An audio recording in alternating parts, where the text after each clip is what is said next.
QS media پیش کرتے ہیں قرآنی مثالیں۔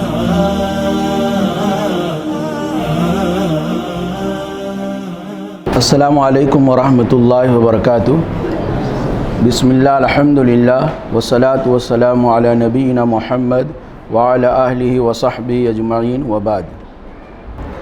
پیارے بھائیوں اور اسلامی بہنوں، ہم سب کا خالق اللہ رب العالمین ہے، اور اللہ رب العالمین نے ہماری فطرت ایسی بنایا ہے کہ انسان کو تمام لذت کی چیزیں مل جائے، تمام خوشی کے مواقع ہاتھ آ جائیں، لیکن اگر اس کے پاس بیوی نہ ہو تو اس کی ساری خوشیاں کافور ہوتی ہیں، اس کی ساری لذتیں بیکار ہوتی ہیں۔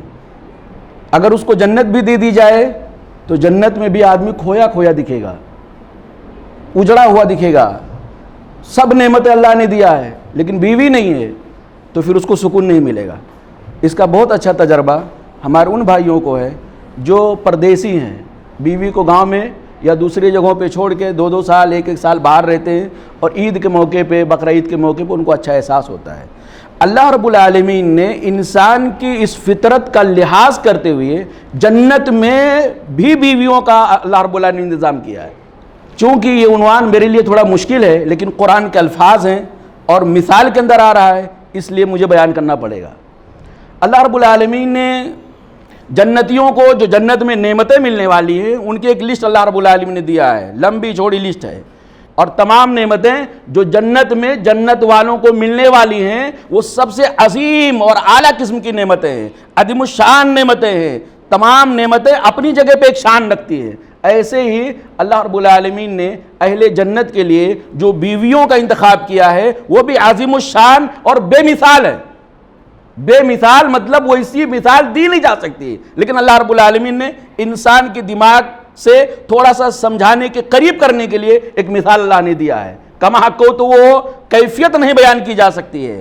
اللہ رب العالمین نے کیا کہا؟ وَعِندَهُمْ قَاصِرَاتُ الطَّرْفِ، اور ان کے لیے نگاہیں جھکائی ہوئی عورتیں ہوں گی۔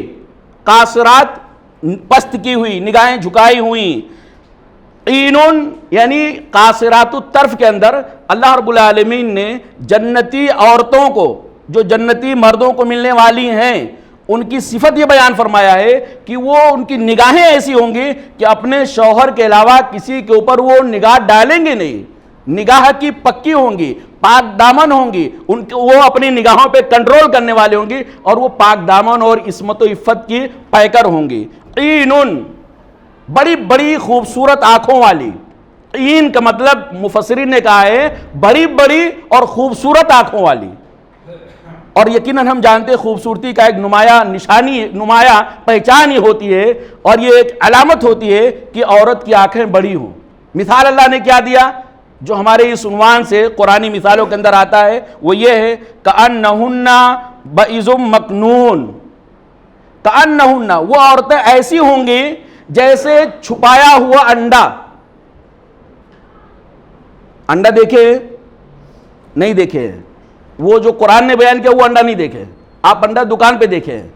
اللہ رب العالمین نے انڈے کی جو مثال دیا نا، آپ گھونسلے میں انڈا دیکھے، گھونسلے کا انڈا کیسا ہوتا ہے، یعنی مفسرین نے بڑی ڈیٹیل میں جا کے، چونکہ جنت کی نعمتیں ہیں اور وہ نعمتیں ہیں جو اعلیٰ قسم کی نعمتیں ہیں، اس لیے بڑی گہرائی کے ساتھ مفسرین نے، فقہا نے، اور سب سے زیادہ شرم و حیا کرنے والے مفسرین نے اس چیز کو بیان کیا ہے، اور ان مفسرین کو پیدا کرنے والے رب نے بیان کیا ہے۔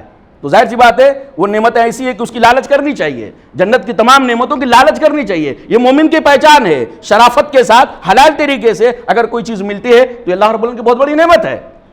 اس لیے آپ کی بزرگی، آپ کی شرافت اپنی جگہ پہ، لیکن قرآن کریم کہتا ہے کہ وہ عورتیں ایسی ہوں گی جیسے انڈے ہوں، مکنون چھپایا ہوا۔ گھونسلے کے اندر جو انڈا ہوتا ہے بالکل صاف ستھرا ہوتا ہے، خوبصورت ہوتا ہے اور سفید ہوتا ہے۔ پہلی بات یہ کہ وہ سفیدی کے اندر، خوبصورتی کے اندر 4 چاند لگا ہوگا، اور دوسرا یہ اس انڈے کو کسی نے چھوا نہیں ہوگا۔ گھونسلے کے اندر جو انڈا ہوتا ہے، پرندہ دیتا ہے یا مرغی دیتی ہے، اس کو کون چھوتا ہے؟ تو انہی گویا اس کو کسی انسان نے اور کسی جنات نے چھوا تک نہیں ہوگا۔ سورہ رحمان کی آیت کا میں ترجمہ کر رہا ہوں۔ کہ کسی انسان اور کسی جنات کا ہاتھ تک نہیں لگا ہوگا، بالکل پاک دامن ہوں گی، عزت و عصمت کی پیکر ہوں گی۔ اور مفسرین نے اور یہ معنی بیان کیا ہے کہ انڈا مراد نہیں ہے۔ اب جو دکان پہ انڈا لیتے ہو اس پہ جائیے، انڈا جب ابالنے کے بعد جب پھوڑتے ہیں تو اس کے اوپر جو کڑا کڑا وائٹ کلر کا ہوتا ہے وہ چھلکا جس کو بولتے ہیں وہ سائڈ میں ہو جاتا ہے۔ تو یہاں وہ چھلکا ہٹانے کے بعد جو انڈے کی کیفیت ہوتی ہے وہ اللہ رب العالمین نے بیان کیا ہے۔ چھلکا نکالنے کے بعد انڈے کی کیفیت کیا ہوتی ہے؟ ایک دم ملائم، ایک دم سافٹ، دیکھنے میں اور چھونے میں خوبصورت، اور انسان کی طبیعت بھرنے لگ جائے، یہ اللہ رب العالمین بیان۔ اور دوسری یہ کہ انڈا کا چھلکا نکالنے کے بعد جو انڈا بچتا ہے اس کو کسی نے چھوا ہی نہیں۔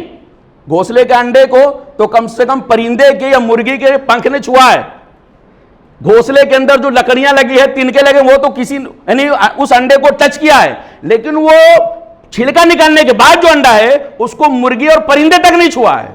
اتنی صاف ستھری، اتنی پاک باز عورتیں کن کے لیے ہے؟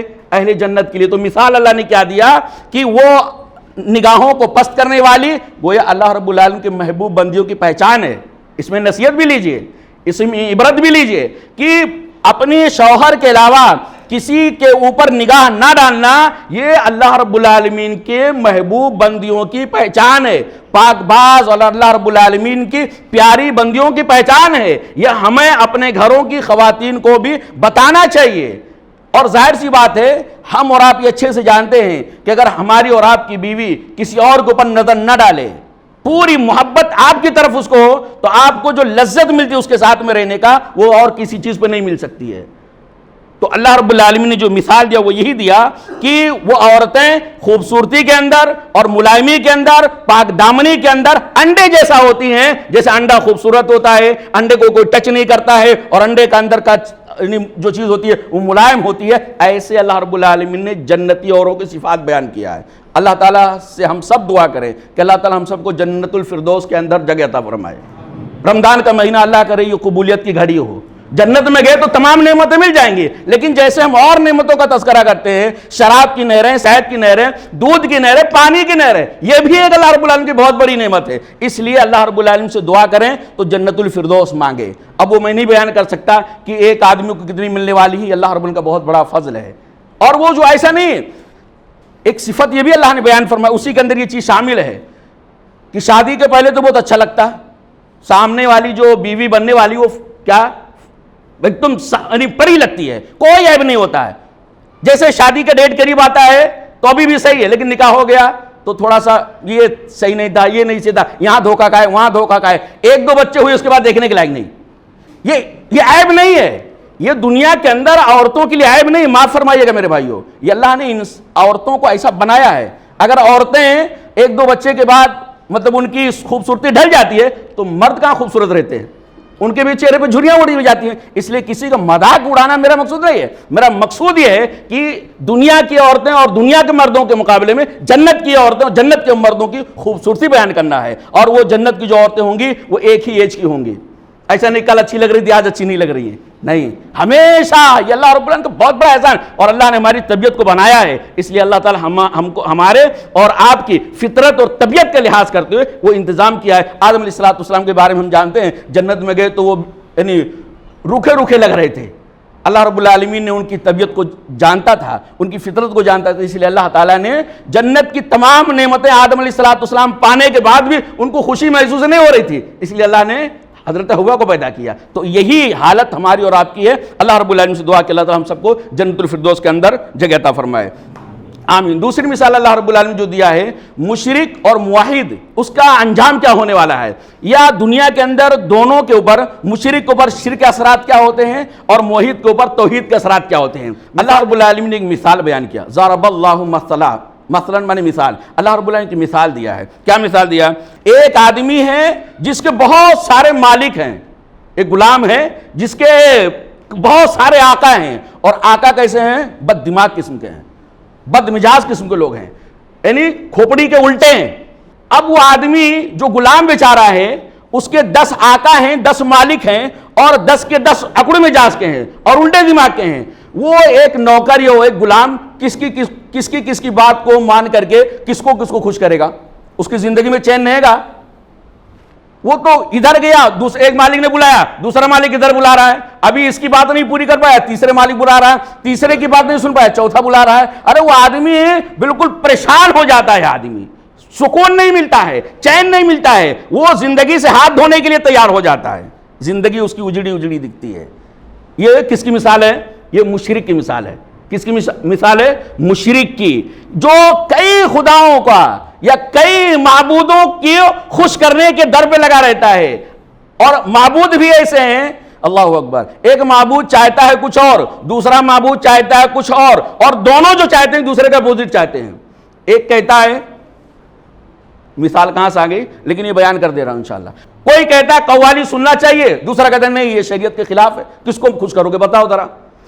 یعنی اور جتنے دن ہیں اس سے زیادہ معبود لوگوں نے بنا کے رکھا ہے. تو گویا وہ آدمی جس کے بہت سارے مالک ہوں, بہت سارے آقا ہوں, وہ آدمی کسی کو خوش نہیں کر سکتا ہے, اور وہ اپنی زندگی اجیرن کر رہا ہے. وہ ہمیشہ پریشان رہے گا, ہمیشہ ٹینشن میں لگا رہے گا. ارے ایک نہیں سن پا رہا ہوں, دوسرا آرڈر دے دیتا ہے. اور یہ مشرک کی مثال, موحد کی مثال اللہ رب العالمین نے دیا. وَرَجُلًا, اور ایک دوسرا آدمی ہے, سَلَمًا لِرَجُلٍ, صرف ایک آدمی کا غلام ہے, اس کا صرف ایک مالک ہے. ایک آدمی ہے, اس کا صرف ایک مالک ہے. حل یستویان, مسئلہ کیا یہ دونوں مثالیں برابر ہیں؟ دونوں مثالیں برابر نہیں ہیں. پہلا جو مشرک کی مثال دیا ہے, وہ آدمی سوچتا ہے یا اللہ موت ہی آ جائے, نہیں آتی ہے تو خود موت کو گلے لگا لیتا ہے, پھانسی لگا لیتا ہے. کتنے لوگوں کو خوش کرے گا؟ کوشش کرتا ہے پورا, یعنی آمدنی سے زیادہ وہ خرچہ کر دیتا ہے اپنے معبودوں کو خوش کرنے کے لیے, لیکن کوئی خوشی نہیں ہو پا رہا ہے اور کر بھی نہیں سکتا ہے. لیکن اللہ رب العالمین نے بیان فرمایا کہ جو ایک آدمی کا غلام ہوتا ہے, ایک آدمی کے ہاں نوکری کرتا ہے, یہ موحد ہے. کس کے ہاں نوکری کرتا؟ عرش والے کے ہاں. کس کی غلامی کرتا؟ رب العالمین کی غلامی کرتا, اکیلے ہے. اب جب وہ ایک آدمی, ایک غلام, ایک بندہ, ایک نوکر, صرف اس کا ایک ہی مالک ہو, تو اب اس کے سامنے صرف ایک ہی کو خوش کرنا ہے, اور ایک کو خوش کرنا اس کے لیے آسان ہے, تضاد نہیں ہے. وہی بلائے گا, وہی بیٹھائے گا. ایسا نہیں کہ ادھر جا رہا ہے تو دوسری طرف سے کوئی آواز آ جائے, پھر تیسری طرف سے کوئی آواز آ جائے. تو جو موحد ہوتا ہے وہ ایک مالک کا بندہ ہوتا ہے, اور اس کی زندگی کے اندر سکون ہوتا ہے, اس کے زندگی کے اندر چین ہوتا ہے, اس کی زندگی کے اندر آرام اور راحت ہوتی ہے. وہ آدمی اپنے آپ میں بہت زیادہ خوش و خرم ہوتا ہے. یہ تو ہو گیا مشرک اور موحد کی مثال. اب اللہ رب العالمین نے بیان فرمایا, بتاؤ کون اچھا ہے؟ جس کے بہت سارے آقا ہوں وہ غلام اچھا ہے, یا وہ غلام اچھا ہے جس کا ایک ہی آقا, ایک ہی مالک ہو؟ پوری دنیا کیا بولے گی؟ پوری دنیا کیا بولے گی؟ اللہ خاموش ہو گیا تھوڑا سا, مفسرین نے کہا اللہ تھوڑا خاموش ہو گیا, انتظار کر رہا ہے. لوگ ذرا بولے نہیں, وہ جو ایک جس کا وہ غلام جس کے کئی مالک ہوں وہ زیادہ بہتر ہے. کوئی بولے گا دنیا کے اندر؟